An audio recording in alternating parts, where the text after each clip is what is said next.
Welcome to another episode of the Tom Schimmer Podcast. Happy New Year, everyone. I want to welcome back any regular or semi-regular listeners. As I always say, there's a lot of podcasts out there, so thanks for choosing to stick with me, and thanks for hanging out each week. I also want to send a big welcome to any new listeners out there who are listening in for the first time. Thanks for expanding the listening audience and thinking maybe there's something here for you. I'm going to do my best to continue to bring you what I think is quality content each week, so you can always give me feedback on that, email me, contact me, etc. But I really appreciate you. I'm looking forward to a bigger and better 2021. I think we all are. I know for many of you, today is back to work day. Normally I would say happy back to work day, but I know that for many of us, and again, this depends on the situation with COVID in your particular jurisdiction, I know there's a lot of anxiousness and a lot of nervousness about today and heading back to work after the break. So I wish you all of the best here. I'm on the balance feeling rather optimistic about 2021, but I do understand how people are feeling at this point. So take it day by day, and we'll see how things play out. Quick update on my fantasy football life, which ended rather quickly. Feeling very confident on December 14th about my first round playoff matchup, but it did not work out. I lost that game and was knocked out of the playoffs. Nothing more to say. It all ended quite abruptly and quite disappointingly. So no more fantasy football updates until the fall when we, crank things up again. And hopefully I'll have more success in the playoffs next year. Today is a bit of an anomaly, but it's something I had planned to do from time to time at certain points, and that is a solo podcast. Today it's just me. There's no interview guest. We'll get back to interview guests starting next week, and I'll share with you at the end of the podcast who my guest will be next week. But it's just me. And before I get to what our topics are going to be today, I just wanted to remind you of the YouTube channel associated with the podcast. Tom Schimmer Podcast has a YouTube channel.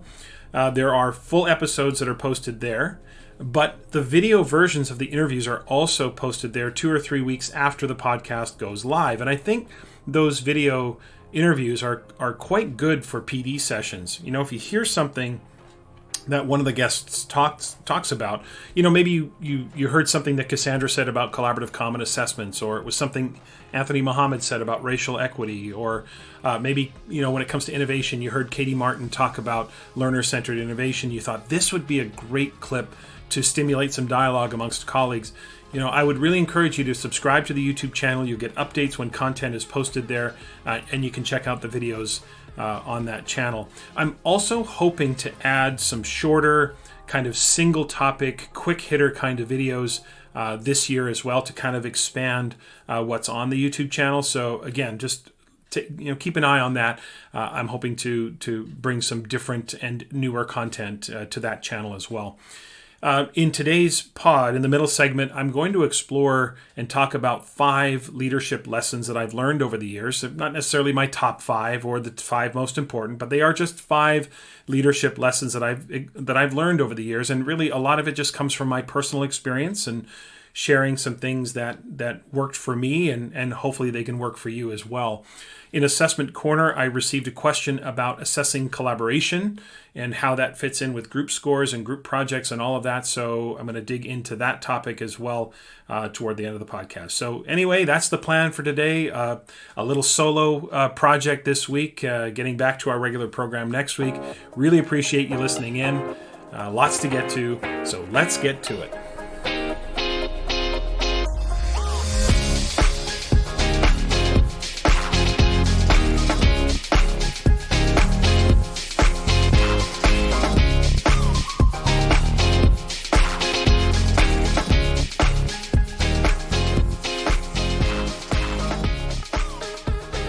Coming up, 5 leadership lessons learned. But first, don't at me. And, well, you probably won't. Because I want to open this week, and 2021 for that matter, with a celebration of you. Now, I've got time to get back to opinions and rants and all of those things which typically characterize this opening segment. And we'll get to that another time. But today, I want to celebrate you. As 2020 came to a close, many of you hit the halfway mark of the school year. Now, for some of you, the actual halfway mark won't hit until January, since for you, the school year doesn't finish until June, but you get the point. We're kind of halfway through this school year. and you've made it this far.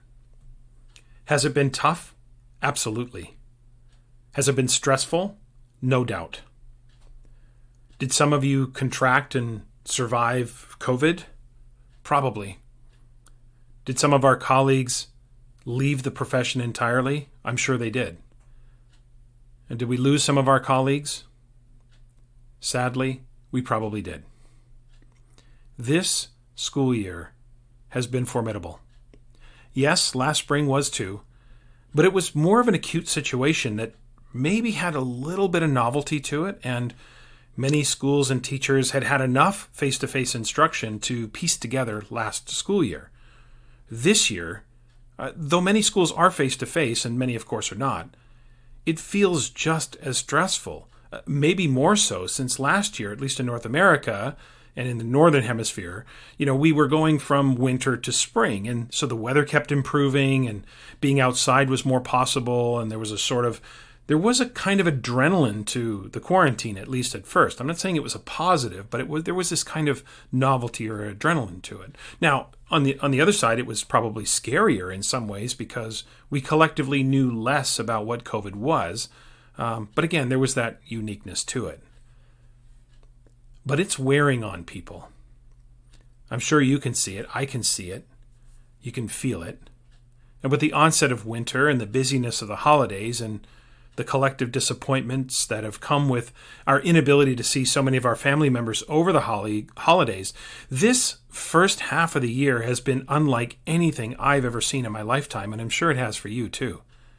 I mean, that's easy to say about a once-in-a-century pandemic. Now, I don't work in a school system anymore, so I don't know firsthand what it has been like for so many of you. I rely on, friends and colleagues and connections on social media, people who can keep me informed as to what it's been like in a variety of settings, literally around the world. And I can only imagine how hard this has been for you. And while the nuances might vary ever so slightly, the common denominator is that this has been arguably the most challenging time to be an educator in at least a century, if not ever. And as 2020 came to a close, there's also the predictable array of year-end blog posts and tweets and videos, and several of them I noticed making references to the legacy of COVID and what many educators and authors are referring to as the legacy or the new norms that the pandemic has brought in. And my first reaction was, isn't it a little early to be talking about legacy? Yes, there have been some major breakthroughs with vaccines and some other jurisdictions are experiencing a drop in or at least a leveling off of COVID cases, but we're still in the middle of the pandemic. And in many places, the pandemic is worsening. So my gut reaction to all of these posts was, can we maybe just slow down with the whole here's what the pandemic has taught us posts? Because we're all still living it. It's one thing to talk about how to deal with it now, strategies, practices, things like that. But it's another to start pontificating about legacy. I mean, these pithy, inspirational quotes I see are not what's needed right now. When I see them, I think, you're not inspiring in the face of a pandemic. You're completely out of touch. I'm going to use one of my least favorite expressions, and I honestly can't believe I'm saying this aloud. But despite the fact that there is reason for optimism, we are nowhere near out of the woods yet. Man, I have to tell you, I despise that expression. Because the reason is because it's just so parental and so arrogant. Yeah, yes, it's arrogant. When do people use that expression? Well, it's usually when someone offers a hint of optimism, right? Normally that expression of that optimism that people express comes nowhere near to stating that everything is resolved, just that things are better, right? So why do they say it? Well, they say it to sound smart or profound. Let's go back. Remember episode 1. I reminded you of Teresa Amabille's quote from 1983. She said, quote, "Only pessimism sounds profound. Optimism sounds superficial," end quote. So there you have it. Any expression of optimism provides the opportunity for someone else to swoop in, give you that parental glance over the top of their reading glasses, and save the day with the "we're not out of the woods yet." So profound. Cue the eye roll. Hey, Tom, how are you feeling today? Oh, I'm feeling better. Well, you're not out of the woods yet. I know that. Thanks. I said I'm better. I didn't say I was healed. Am I not even allowed to have better before you swoop in with your... Honestly, I hate that expression. But when it comes to COVID, say it with me, people. We're not out of the woods yet. But there is reason for optimism and reason to celebrate. I mean, you've heard this expression before. Celebrate how far you've come, not how far you have to go. I want to celebrate you. Why? Well, first, because you deserve it. But also because many in the general public never miss an opportunity to take shots at our profession. I'm not saying everyone, of course, as many are very supportive. But there are enough on the other side of that ledger to notice. So, to paraphrase Hillel the Elder, who was the first century Jewish leader and scholar, he said, "If not me, then who? If not now, then when?" Now, the actual quote is, quote, "If I am not for myself, who will be for me? If I am only for myself, what am I? If not now, when?" End quote. Now, that quote has been misattributed so many times over the years, but to different political leaders, etc. But again, that's, if not me, then who? And if not now, when? Now, side note, Hillel the Elder is also someone who popularized the ethic of reciprocity, or what's more commonly referred to as the Golden Rule. That was one of the essential foundations for understanding the Torah, and it was one of the most important messages he brought forth in his teachings. So, anyway, I want to celebrate you, because if not me, then who? And if not now, then when? There is reason for optimism. Now, will things get worse before they get better? Maybe. I don't know what's in store for you or your community or your jurisdiction, etc. But we will get through this because we've got ourselves here. You are living proof of the resiliency and the sheer determination educators have shown to put students first. You are living proof of what it means to show courage, to be fearful, but to do it anyway. In episode 1, I also talked about finding the balance between fear and complacency, right? The lived experience versus the described experience. Your fear is real, but don't let it own you. Be diligent, but try to balance your fear, if for no other reason than to protect yourself, because fear has actually been proven to weaken our immune systems, and the last thing you need right now is a weaker immune system. Celebrate the way you've dug deep and found ways to deepen the relationships you have with your students. Celebrate how you've prioritized their emotional well-being and used the pandemic to maybe reset your priorities around what truly matters. Celebrate how you continue to inspire learners with interesting, engaging opportunities to explore both what interests them as well as to explore themselves as learners and as people. And, side note, I hope we can put a cork in all this talk about learning loss or kids falling behind or the slide or whatever people are saying. Falling behind what? Some mythological scope and sequence? I mean, honestly, who cares? This is a global pandemic. Emphasis on the global. Who exactly are they falling behind? Where is this imaginary school where teachers and students are diabolically using the pandemic to their academic advantage to conquer the world of college applications? When things get back to normal, and they will, I just hope we don't create this collective urgency to get everyone, quote unquote, caught up.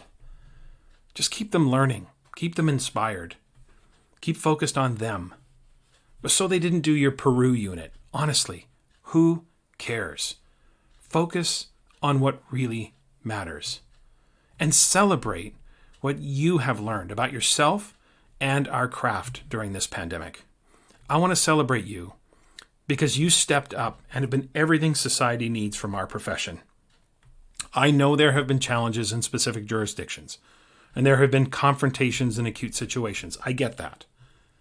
But what I so admire about educators right now is how we can almost instantly put our focus on our students and do what's best for them, to care for them, to go the extra mile for them, even when it might not always be what's in the best interest of us.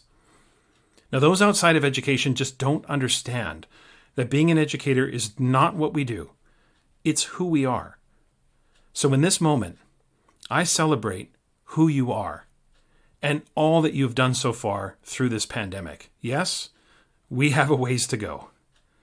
But be proud of yourself, because who you are professionally is pretty extraordinary. Okay, 5 leadership lessons learned. Now, these are 5 lessons. They are not my top 5. They are not the 5 most important.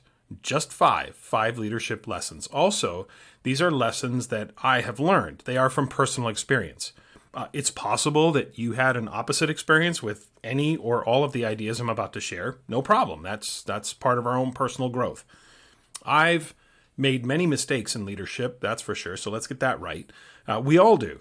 And one of my favorite expressions, of course, is experience comes from poor judgment. So when you make mistakes in leadership, that's where your professional growth comes from. So many of these lessons I've learned the hard way, which means my mistakes have led to these epiphanies. I did the opposite and then learned from that. So these 5 takeaways of success are in the context within which I've been either in a leadership position by title or by responsibility. And these first 5 that I'm going to share today are really from a school-based leadership perspective. So these are really primarily lessons for principals and assistant principals, etc. And I'm going to focus a little bit on change. So these are 5 lessons learned. Let's go. Lesson number 1 is that building capacity begins with you.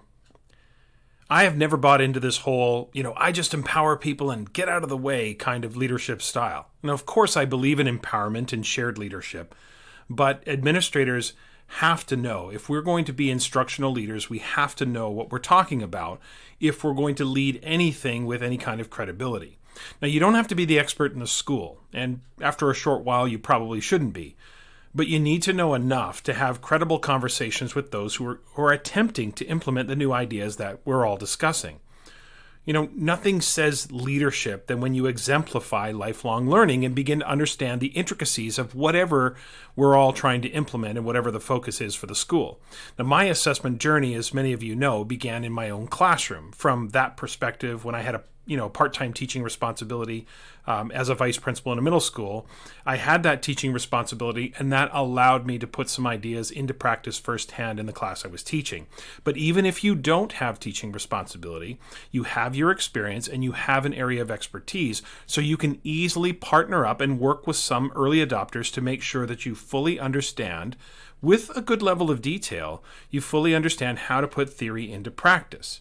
Now, again, yes, some administrators can easily fall out of touch with the classroom, but the vast majority I know have not and do not.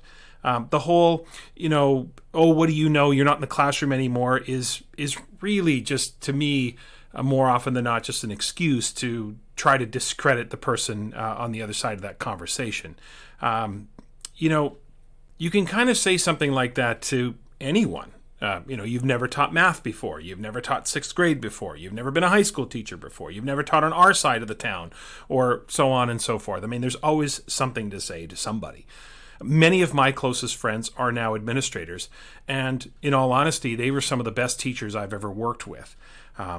Yes, you can forget what it's like to be in the classroom, but so many more administrators I know have not forgotten and still have their expertise and their experience.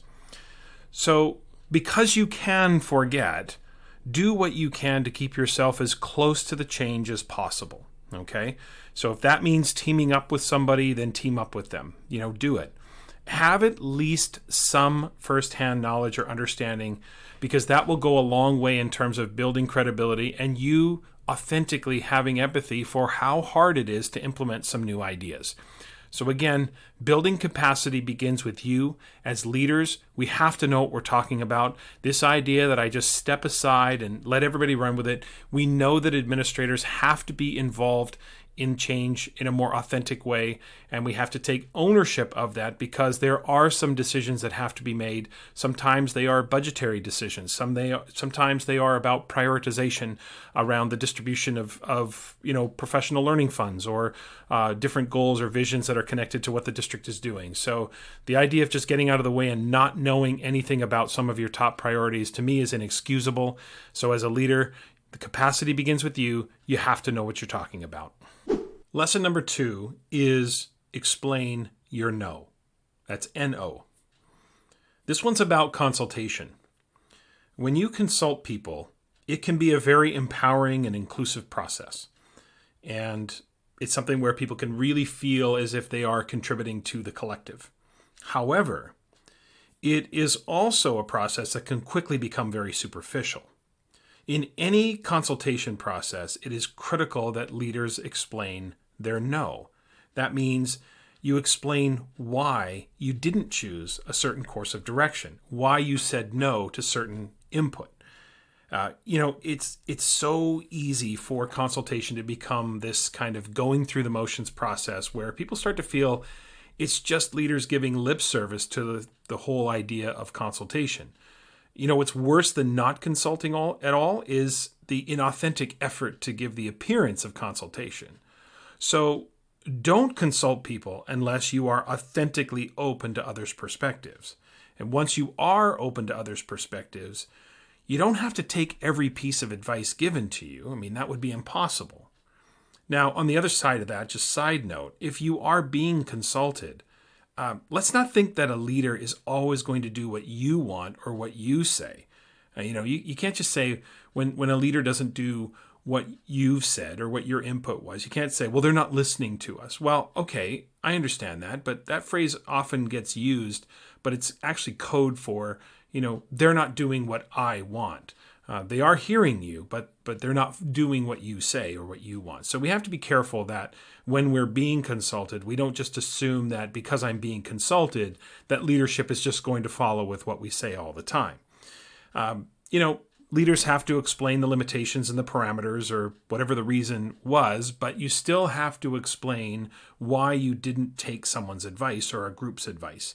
Again, you don't have to do that to every single individual, but at least explain why you chose what you chose and why you chose the direction you chose, etc. Look, there are times where there are certain limitations, whether they be, state or provincial policies, they could be district policies, contextual norms that drive, a certain course of action.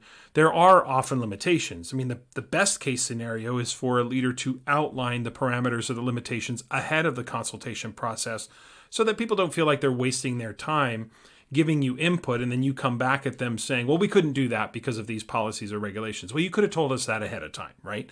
So it's better to outline and make sure that everybody understands the limitations or the restrictions of what's ahead of them before you ask them for their input.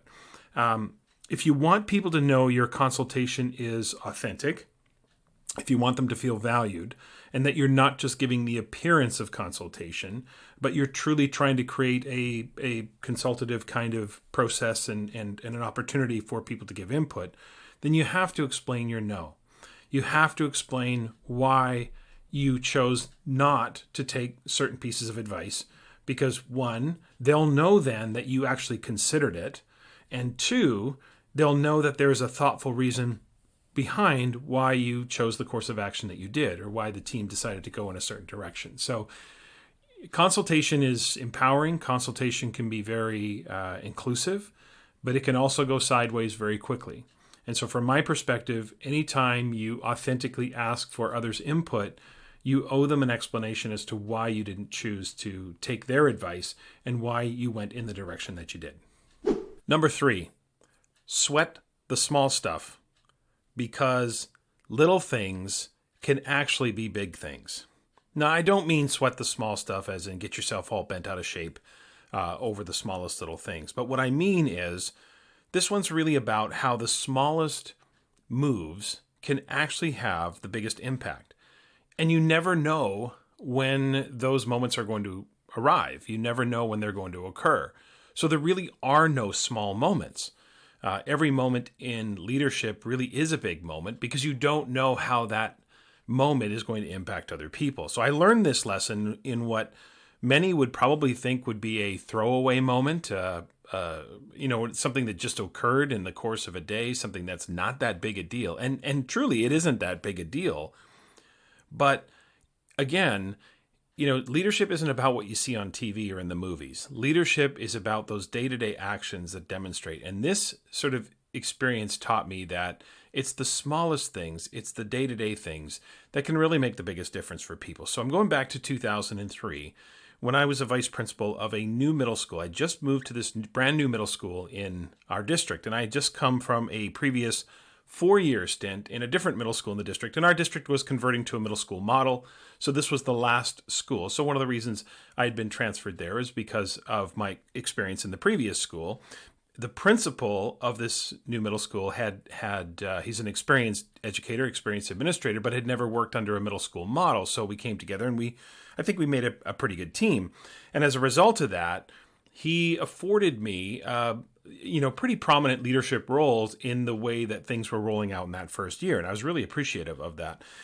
So this is a new staff. Some of the staff were holdovers from the junior high that was converting into a middle school, but many of the staff had come from around the district, and it was a mix kind of staff. So, okay, so it's the day before opening day, and we're going over the opening day schedule, which typically was a half-day schedule in our district and mostly across the province.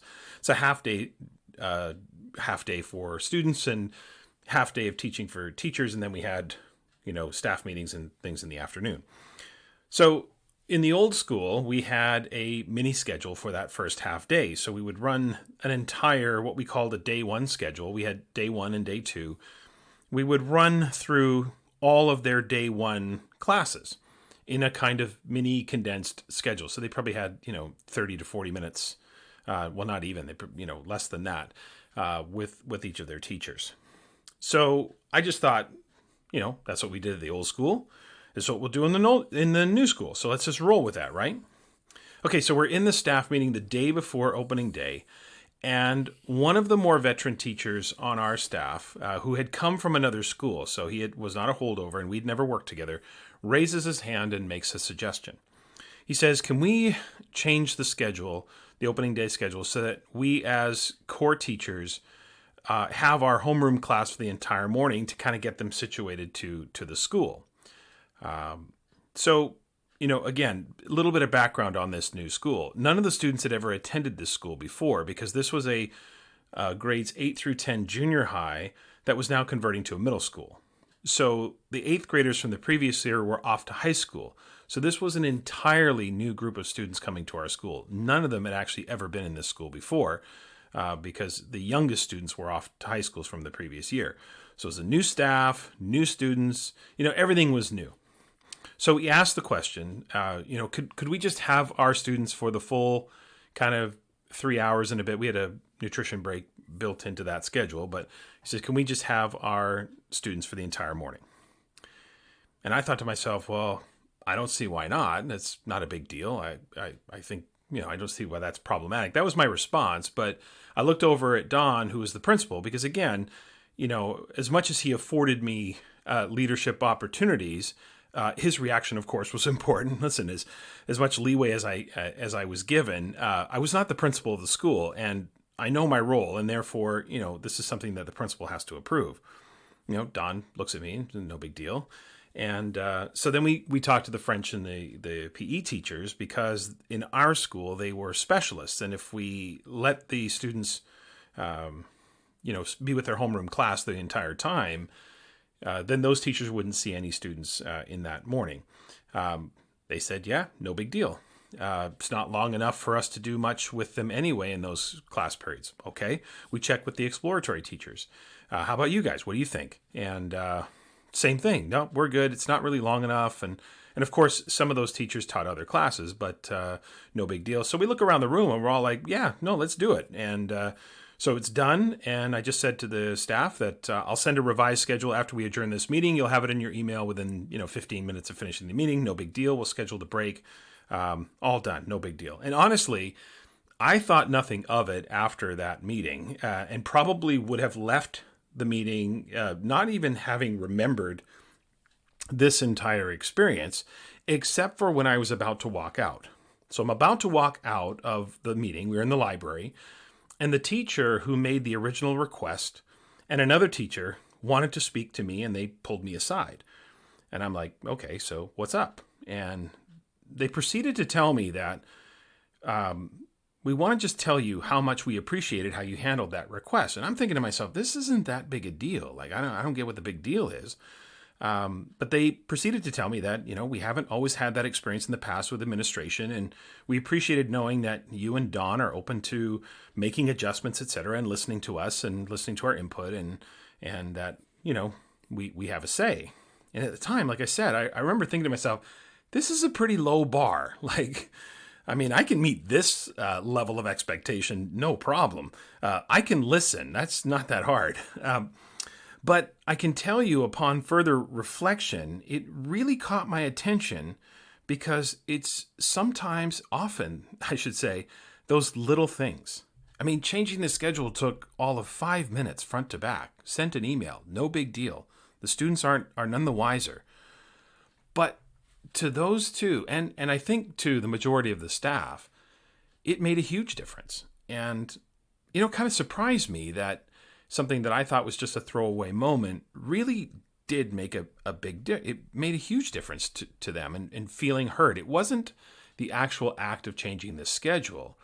It was the context. It was the relationship that was being forged. Those two teachers who I only knew superficially, right? They were in the same district, but we had never worked together before. We just had worked both at the middle school level. So we knew each other and were friendly with each other, but didn't really know each other. To those two teachers, it meant a lot to them.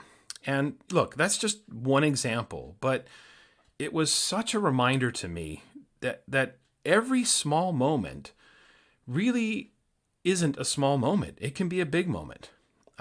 Not from a stress yourself out and overthink every moment kind of perspective. That's, of course, not what I mean. But what I mean is the idea that what might seem small to you could be huge for other people. So there are no throwaway moments.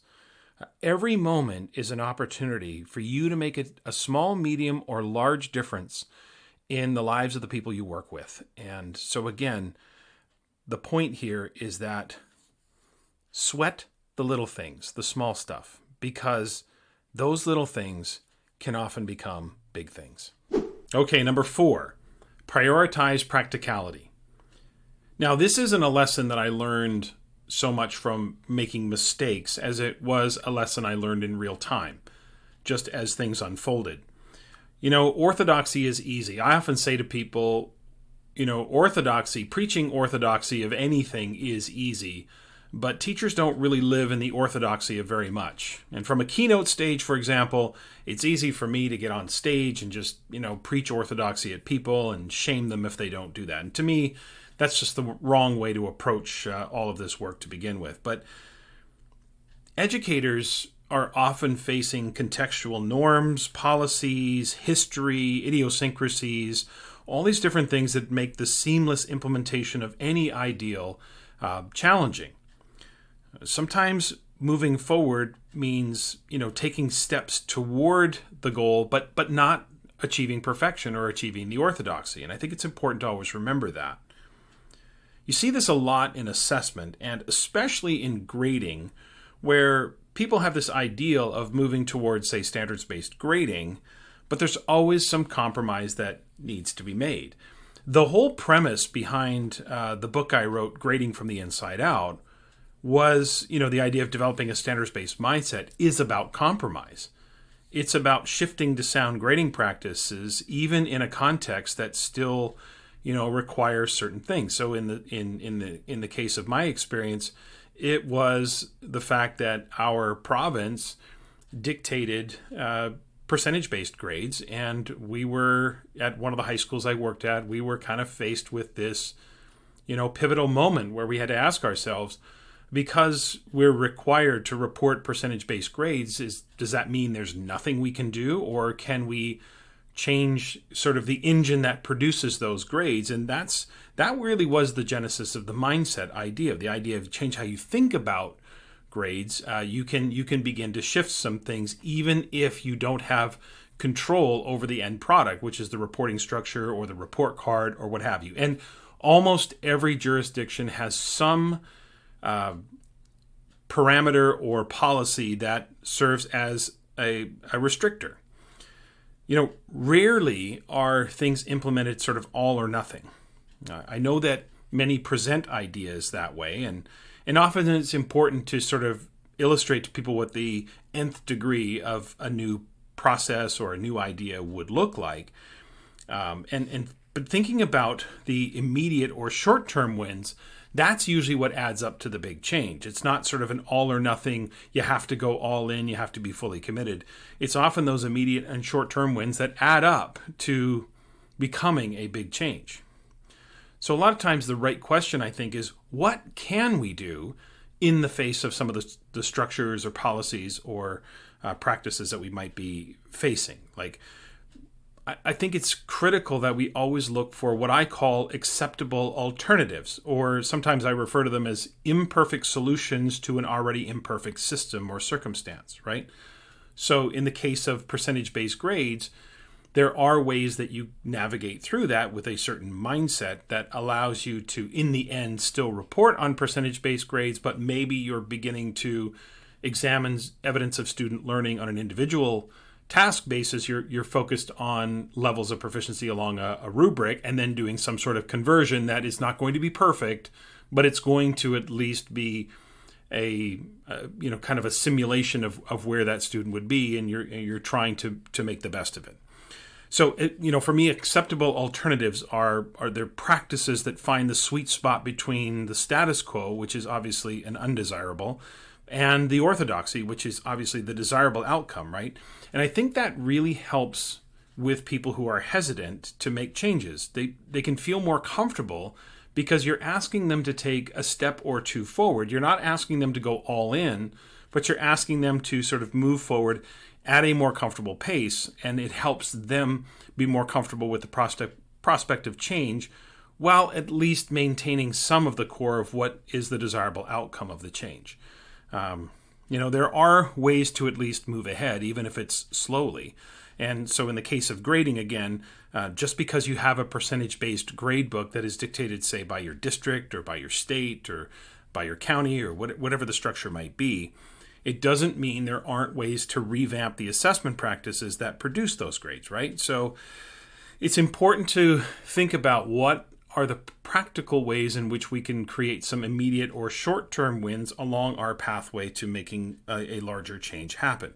Now, additionally, or tangentially to this, when you think about these immediate or short-term wins, I also want to say, so this might be 4A, which is stop comparing your school to other schools or other districts or whatever. The idea that they're ahead of us or we're behind them. And district staff, you have to stop sort of inferring about these arbitrary ideas of who's ahead and who's behind and who's taking longer.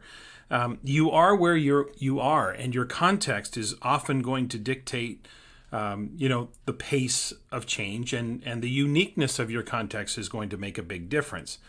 So my advice to people is often don't get stuck on the orthodoxy. Have the orthodoxy of the ideal as your target for sure, but think about, how we can create those short-term wins with some acceptable alternatives, and stop thinking that you are less than because the orthodoxy isn't achieved in 1 year or 6 months or whatever arbitrary pace someone else thinks you should be doing it. Operationalizing things within your context is the priority. And as long as we don't get complacent, as long as we don't stay stuck, the pace is the pace. And that, we don't want good enough to just be good enough. We want to keep moving forward, but we have to make sure that the pace is palatable for people, that people understand that we're trying to achieve some short-term and some immediate wins, and we're not creating that sense of panic, right? We want to make sure that people understand that we understand things are going to take time. So we can be on the right track, and that we'll eventually get there. And we want to get to as close to the orthodoxy as possible, but we want practicality. We want teachers to be able to act immediately and make some small, medium, or large changes, just things that they can do to impact and at least illustrate that they are moving forward. So any way that you can help teachers, and this goes back to number one, right? So if you know what you're talking about, if you've built your capacity, you will be probably more able to give others a vision of what some practical sort of first steps forward might look like. It might not be perfect. It may even, I suppose, contradict or not be ideal in comparison to what you're hoping for, but at least it's a step or two forward that makes people feel a little bit more comfortable about the change. And finally, number 5 is balance urgency and patience. Now, there are many out there who talk about the need for urgency when it comes to change. John Kotter especially comes to mind when he talks about the 8 steps for transforming an organization. He often says that one of the first things you need to do in an organization, and this has more to do with private sector industry than it does necessarily schools, but he talks about you need to create a sense of urgency. But, and I agree with that, but I think within the school context, especially when it comes to hot button issues, things that you're trying to change that may be somewhat controversial, again, going back to things like grading, but it could be many other things that may be a source of tension amongst the staff. I think it's important to balance both the urgency and the patience. Change can be daunting, which means the urgency, which can be a positive, can easily become panic. And now that urgency sort of reaches that tipping point and people now feel panicked about the change. So urgency balanced with patience is, for me, the most appropriate way to sort of go about change. And for me, the phrasing that I often use is urgency for the ideas, but patience with people. People need time. People need time to understand what the change looks like. Now, listen, obviously we're not talking about things that are mandated, things that are about, legality, things that are policies that have been passed by governments, et cetera. That's not what we're talking about here. We're talking about change of choice, where we're deciding to go in a different direction. And we know it's compelling, but we also know that it's going to take some time for people to understand. So people need time, and the urgency is the compelling case. We make the compelling case, and through the urgency, we don't always want to look at urgency as a bad thing, because urgency can be about energizing people. It can be about, the excitement about what the change is going to bring. So I don't want you to think of urgency as just sort of having this negative connotation, because urgency can equal excitement, and people can really get excited about the potential change. So that's the compelling case for why now is the right time to make a move, or to move forward, or to act upon that which we are wanting to implement. But we have to remember that there are many of our colleagues who are going to have to unlearn some things. And maybe some have to unlearn a lot of things. I don't know. So how do you do this? Well, the one way that I've found over the years that helped me understand the balance between urgency and patience was to gauge the size of the audience. The larger the audience, the more I emphasized urgency. So if we were at a whole staff meeting and we were talking about the need to move on something, then urgency would be overwhelmingly emphasized. It would be about the excitement, the need, where's this coming from, why this is going to make things better for students, why this is a more efficient and effective way for teachers. All of that would sort of come out in the larger context, right? So the size of the audience would dictate. If we were in a large group, the urgency would be emphasized. Talking to an individual person, now we have to be patient, okay? Patience with people. So when individuals come to you and they start asking questions, or they seem to not understand the change, or they aren't quite clear on what this would look like in their classroom or how it might play out, being patient, listening to them, empathizing with them, asking them the right questions. Again, tangentially, maybe this is 5A, but asking the right questions versus giving the answers is something that I also learned, which is just continuing to ask clarifying questions about where they are in the process and how they're feeling about the change and what specifically are they challenged with and what can I do to help clarify some things. So if I was meeting with a department, say, which is a kind of mid-sized group, then there'd be a little bit of both, right? A little bit of urgency, but also some contextual patience for understanding where the science department is, or where the 6th grade team is, or where the 3rd grade team is, or something like that. The more personalized the audience, the more personalized the message. That's kind of how I grew into that in again, through understanding that you tip the scales and you create some panic in people, and experience comes from poor judgment, and you just kind of, go from there. Urgency creates the fire. It creates the motivation. And, sometimes it's easy to look at the so-called cost of change, like the time, the effort, the new learning, all of that. So it's equally important to look at the cost of not changing. Like what will happen if we don't make this move, or what happens if we don't revise our assessment practices, or what happens if we don't do this, right? It's also important to recognize that, we could become a little bit disjointed or outdated. We could become out of touch with the world around us, all of that. So urgency really is more emphasizing the clinical side of change. The patience is emphasizing the emotional side of change. It's, how we demonstrate empathy. It's how we, understand, individuals being challenged with what lies ahead for them. And for some of them, change is really daunting.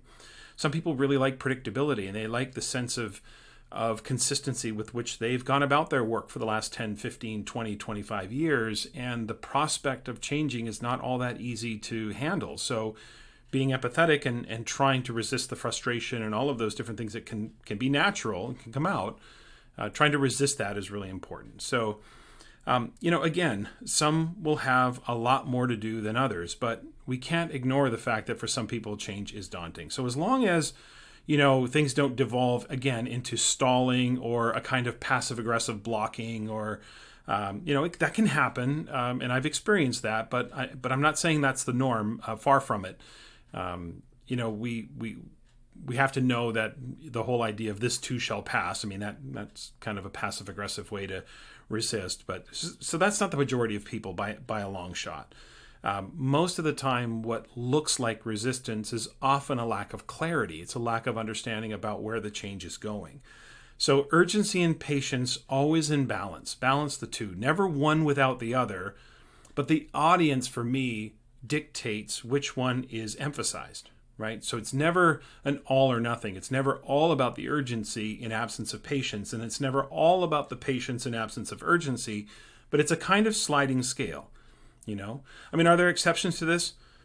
Sure. If the collective group has little to no experience at all with what we're talking about, then obviously we're going to be mindful of that. But in most cases, we typically have a mix of experience. And so, emphasizing one over the other is not going to put everybody in a so-called deficit, if you will.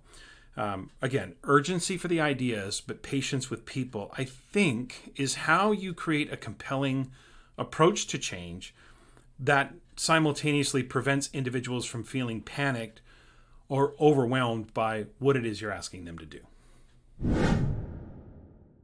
In Assessment Corner this week, I received a question about assessing collaboration. And essentially the question was, is it ever okay to assess the group, the collaborative team as a whole, or does it always have to be about the individual?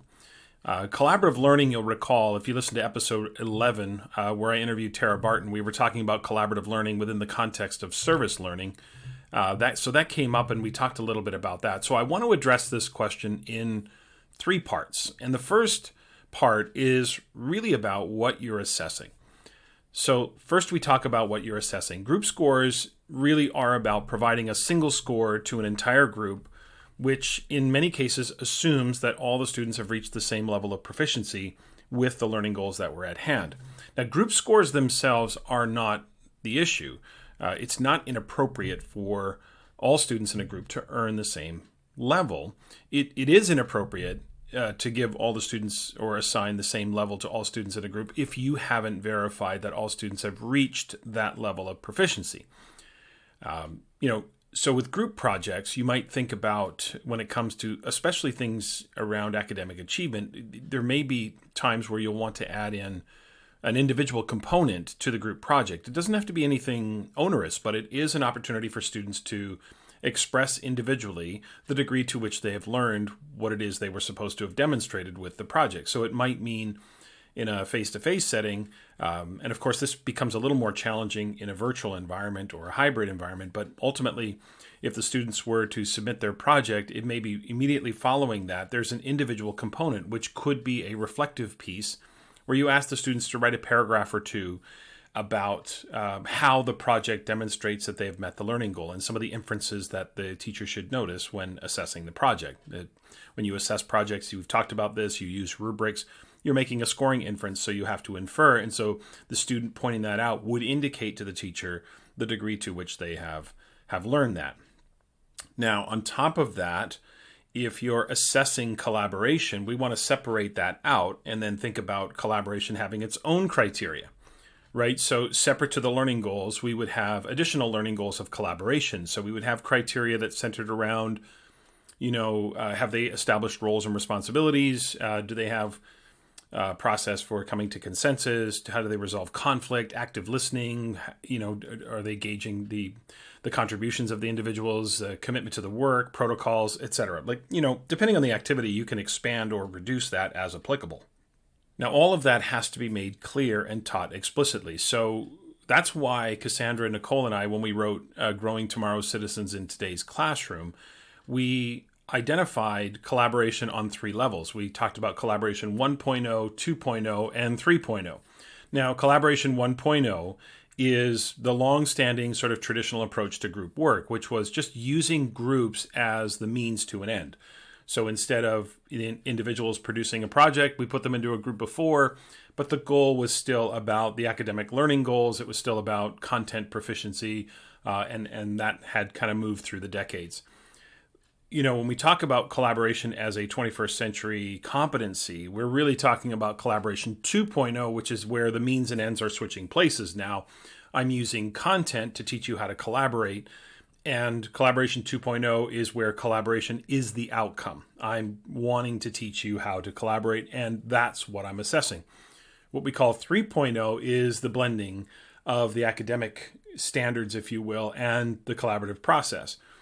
And so 3.0 we call collaborative problem solving, which is where you combine the critical thinking skills, say, of analysis with the social interaction of a collaborative team, and that's 3.0. So you can still assess them separately from academic achievement, which is important, and have those separated out so that you can make clear what is the level of proficiency and then where are they at within the collaborative process. So this leads me to the second part, which is now once we're inside the collaborative process bubble, if you will, the question was really about, is there a place for group results? Can the group be assessed, or is it always about the individual? I'm starting to think there's a place for group results within this bubble, because there does come a point where with whom I'm collaborating impacts my effectiveness as a collaborator. When you're part of a team, it can be challenging to isolate each individual's contribution, because sometimes we play off each other. I mean, we can still try to do that, and I think it's good to still try to do that, but groups also need to take responsibility for group results, kind of like in team sports. So once you do the macro separation of academics and collaboration, then I think we can be a little looser only from a practical standpoint. As long as you're purposeful in giving students an opportunity to work with a wide variety of students, then looking at group results may help you see some patterns. From a practical perspective, it is easier to observe groups collectively than it is to try to parse out every individual's contribution to that group.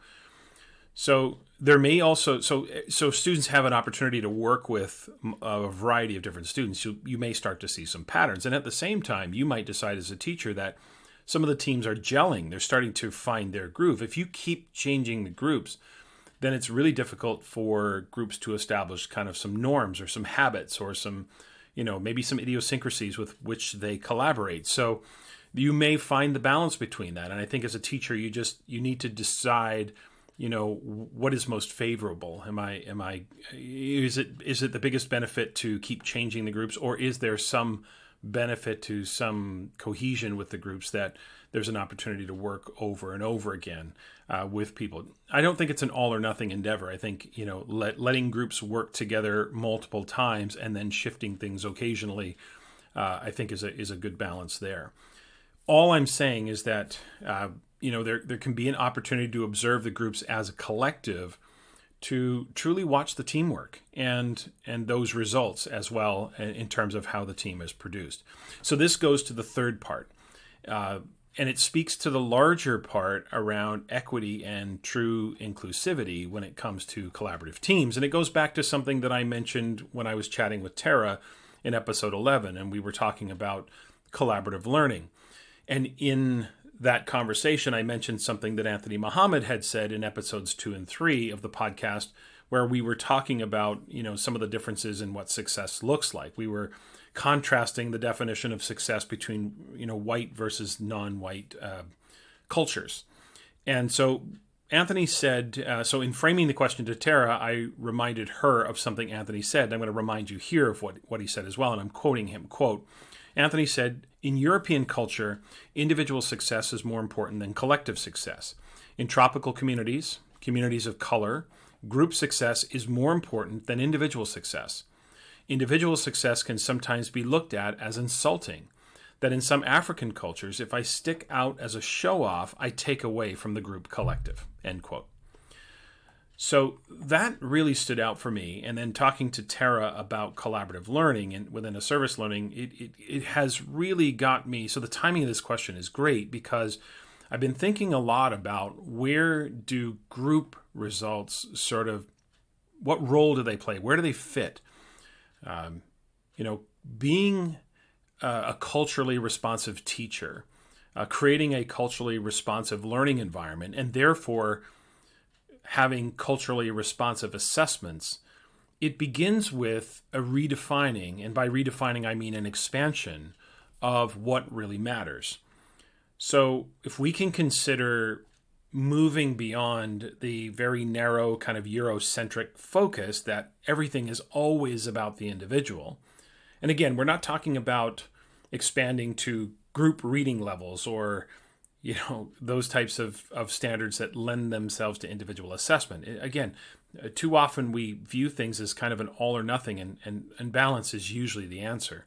So we're not talking about that, but talking about a way to think about, how within cultures is standing out seen as less than favorable, and how can we begin to infuse some of that into our practice in our classroom so that our assessments and the assessment experience itself is more culturally aligned with what many students experience at home.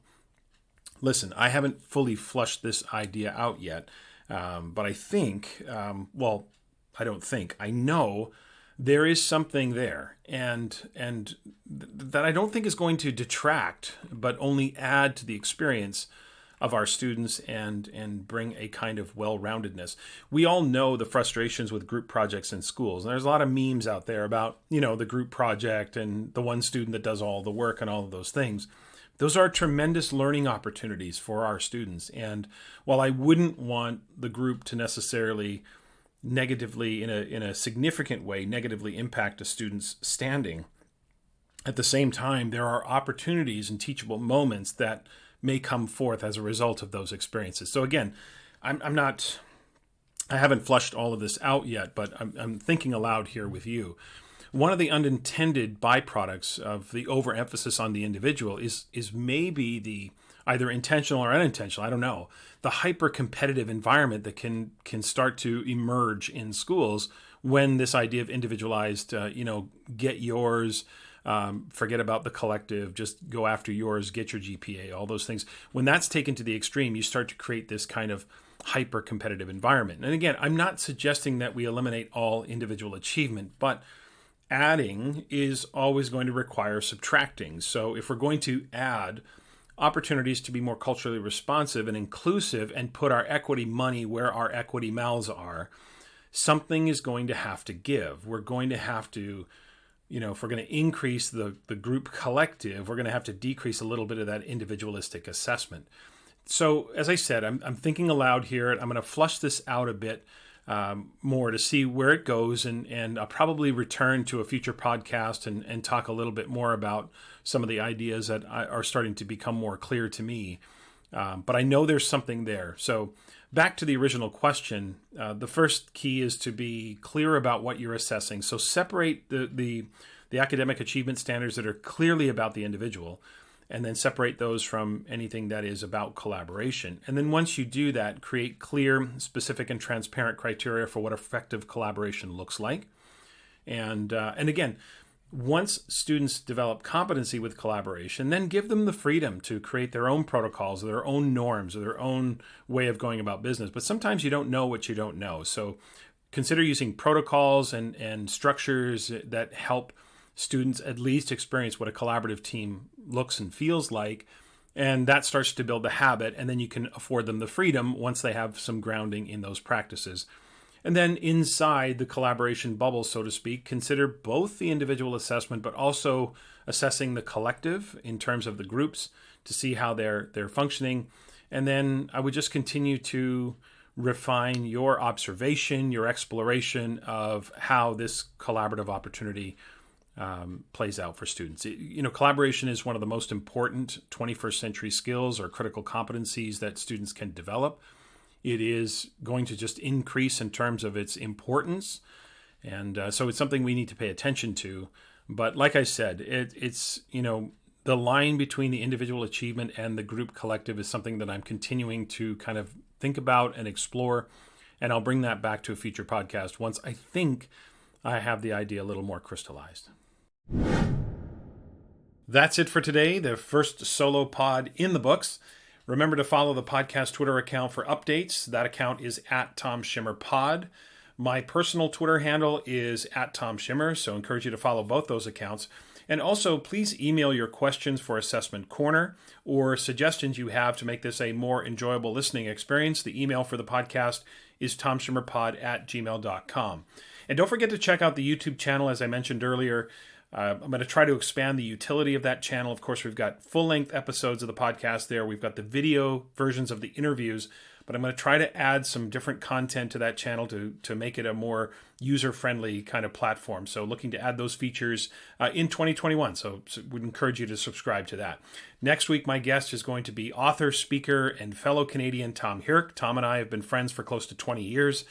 We're going to explore the topics of student behavior and school culture, so I'm really looking forward to that conversation.